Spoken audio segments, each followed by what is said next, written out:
How can I, like, if I get inspired by something, how can I do that but 100 times better and make it my own?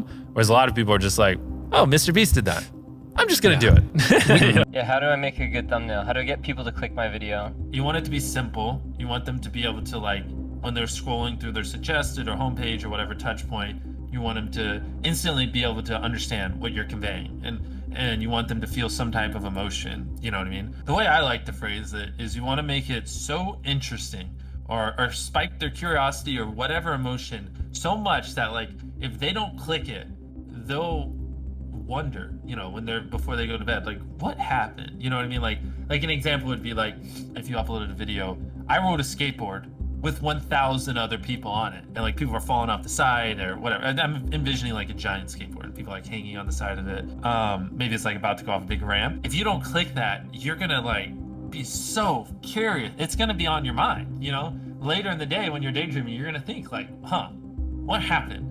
What happened to those 1,000 people on that skateboard? That's kind of the mindset I think you should have when making thumbnails. How often do you change a thumbnail on a video? Is that something, do you usually just stick with one, or you try different ones?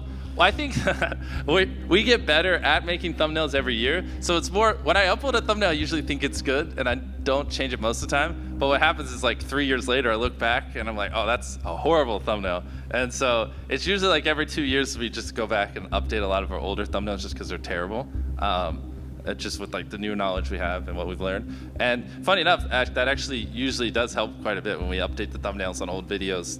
They usually do see a little bit of an uptick because they're just, you know, if we take an old thumbnail where it's like seeing if whatever, like 100,000 magnets can stop a car, and it just looks terrible. And then with the new stuff, I know we zoom in a little bit so it's a little more visible and make things look better. Then magically it starts doing a little bit better because now people actually understand what it is, because I'm not as much of an idiot anymore.